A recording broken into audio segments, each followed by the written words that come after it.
What up, everybody? This is Nigeria representing Team JVS, and I am presenting a movie review tonight for you for a very exciting movie for a lot of people, and that is Bad Boys for Life. This is technically Bad Boys 3, but yes, Bad Boys for Life. I guess the fourth one's going to be called Bad Boys Forever at this point. And which is like not a spoiler because at the same time, like, you know, there's been a lot of rumors saying that Martin Lawrence is just going to be his last movie. But who knows? Money talks. I feel like this movie's going to do really good. We'll talk about the review in a second.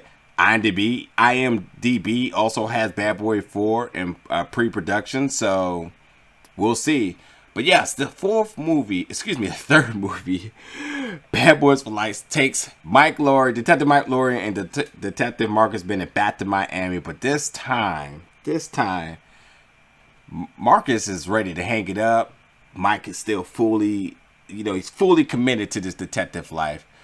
But seems like some things of the past have came to catch up with Mike Lowry, where an assassin out of Mexico City, after freeing his mom, who seems to have some major connections down in Mexico, was freed out of jail and now looking to take out everybody who's been affiliated with destroying their family.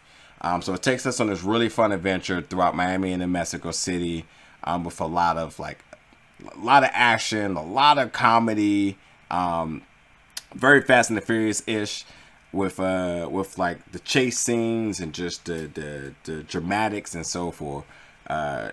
It really plays true to Miami, the Miami life. It takes us to the clubs, the streets. It takes us to Collins, takes us to South Beach. It just gives you all that nice car scenes and so forth. But with this third movie, Michael Bay isn't in it. Obviously, he's not directing it, but it got a little Michael Bay feel to it, which is okay. You know, if you're a big Michael Bay fan or not. But the big picture here is that it stays true to the franchise.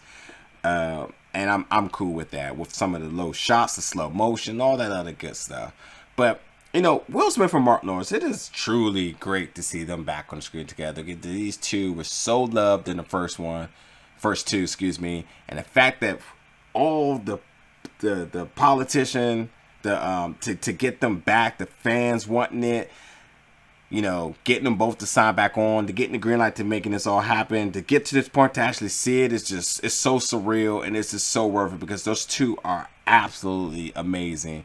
And while this movie has a lot of, it has action, it has a lot of, it has violence, and has all that other good stuff.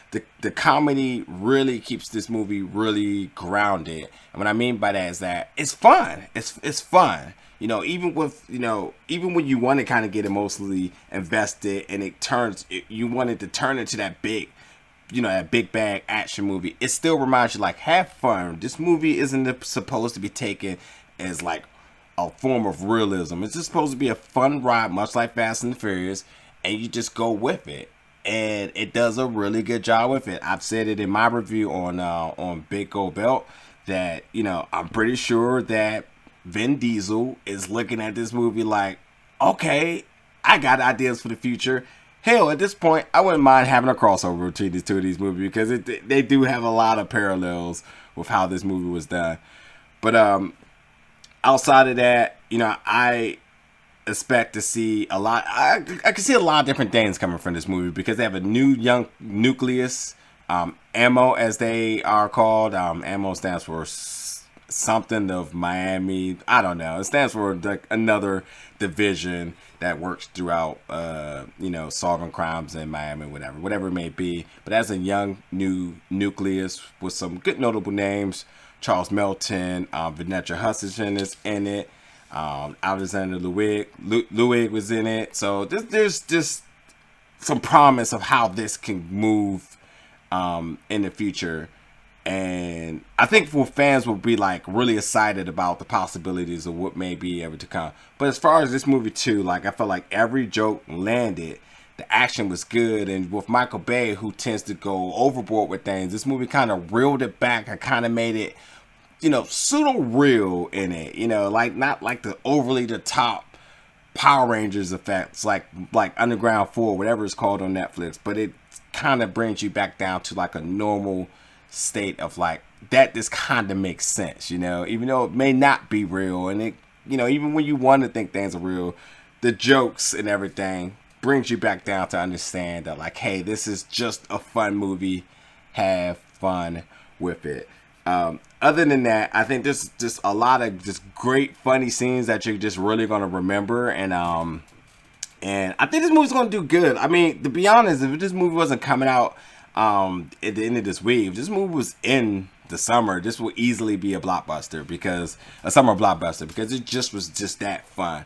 I mean, we're talking about Miami, and everything we know in Miami always has the big theatrics with it. But then you talk about this franchise that a lot of fans have wanted, and you talk about the great Will Smith and Martin Lawrence and them being back on screen. God, I miss Martin Lawrence on screen. I said it before, I'll say it again. I love Martin Lawrence, and it's great to see him back on the screen and the two of them together. And while I feel like in the beginning of the movie, you kind of see them in their detective roles, and they're just kind of like in character, but towards the end of the movie, they are full blown themselves, and it's just acting as cops, and it's, you just appreciate it because they're geniuses, you know. The last other thing I will say is that this was the better Gemini Man that we needed. Really, really, really. This is the better Gemini Man. The plot twist that kind of goes along with this movie is, I think, really brings the plot into full circle, because even at the point I wasn't quite sure where it was going to go, but nonetheless, once it got to the point, it was like, okay, great, I got this, I got what's going on here, so I'm cool with that. And overall, I thought, you know, some of the combat sequences in this movie was really good. I'm a big fan of the cars that were used in this movie. It was really, really good, and I think you guys are going to enjoy this. There is a pre-credit scene, and then there's a mid-credit scene, so stay tuned for that. Maybe a little bit of an indication where we're going to go in the future, but overall I think this movie's going to do good. And you know, if IMDb is truthful to it, the fourth one being in pre-production, I'm excited for it. I am. But you know, guys, let me know what you think. If you want to kind of see a longer review, what I did for this is you can find it on my page, which is on YouTube, Big Gold Bell, which I think I knocked out about 15 minutes of it because there's just so much I wanted to just talk about. But I wanted to be short, sweet, and precise in this to make sure you guys got enough to know what to expect, because as long as with me being part of Team JVS doing this review, expect a review from Sam.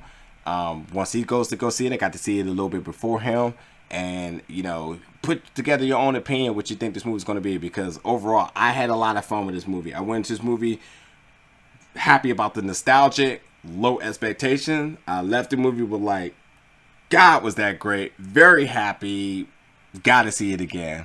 So you guys let me know what you think. Leave me some comments in the description below. Go holler at my channel, let me know what you think about in the comments there. And overall, go see the movie. You'll have a good time. Thank you for tuning in. Catch you for the next one.